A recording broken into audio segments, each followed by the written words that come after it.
Magandang umaga mga kahuan. Narito na ang Pag-asa Weather Update today.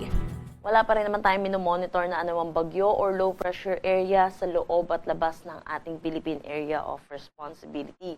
Pero ngayon, meron tayong frontal system na nakakaapekto dito sa may extreme northern Luzon at inaasahan natin magdadala ito ng mga pag-ulan sa ilang bahagi ng extreme northern Luzon. Samantala, patuloy naman po yung pag-iral ng easterlies or yung mainit at malinsangan na hangin na nanggagaling sa dagat Pasipiko dito sa malaking bahagi ng ating bansa. Ito rin po yung nagdadala sa atin ng mainit na panahon at yung matataas na tsansa ng mga localized thunderstorm na nararanasan po natin lalo na sa hapon at sa gabi. Para naman sa magiging panahon natin ngayong araw dito sa Luzon, inaasahan natin magdadala ng mga pag-ulan dito itong frontal system natin dito sa may Batanes, Cagayan, Ilocos Norte, Ilocos Sur, Kalinga, Abra at Apayao. Naasahan naman po natin yung nalalabing bahagi ng extreme northern Luzon. Mataas din po ang tsansa ng mga localized thunderstorm, lalo na po sa hapon at sa gabi. Asahan po natin yung mga moderate to at times heavy rains.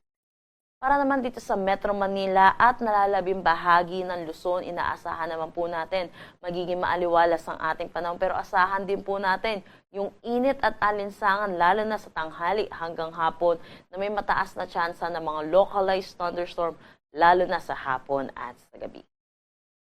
Agwat ng temperatura for Metro Manila 24 to 34 degrees Celsius, Lawag 25 to 33 degrees Celsius. For Tagagaraw, asahan natin na 24 to 34 degrees Celsius, Baguio 17 to 24 degrees Celsius. For Tagaytay, 22 to 32 degrees Celsius at Legazpi 26 to 33 degrees Celsius. Inaasahan naman po natin yung frontal system, possible po hanggang bukas na lamang makakaapekto dito po sa may Batanes at Babuyan Islands. At possible sa mga susunod na araw, easterlies na po ang iiral dito po sa buong bansa natin. Kaya inaasahan po natin buong bansa natin makakaranas ng mainit at maalinsangan na panahon.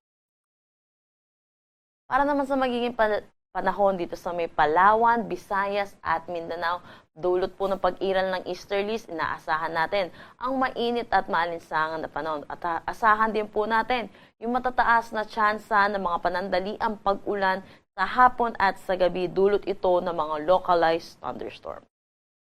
Agwat ng temperatura for Calayan ay nasa Puerto Princesa 26 to 33 degrees Celsius, for Iloilo 24 to 35 degrees Celsius.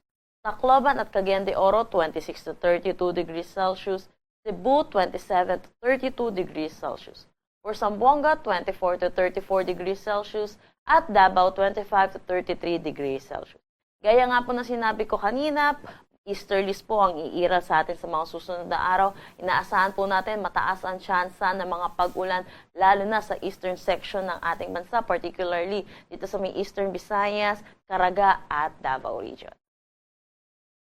Para naman sa ating heat index forecast ngayong araw, inaasahan natin dito sa Metro Manila ay 42 to 44 degrees Celsius. Kung makikita po natin, danger level po ito. Kagaya din po din possible na pinakamataas po natin maitala ay 46 degrees Celsius. Dito po ito sa may Sangli Point, Cavite. Kaya pinapaalalahanan po natin ang mga kababayan po natin na mag-ingat po dahil po dito sa init ng panahon at ang possible po ng mga thunderstorm din po lalo na sa hapon at sa gabi. Kaya magdala po tayo ng pananggalang sa init at sa mga pag-ulan.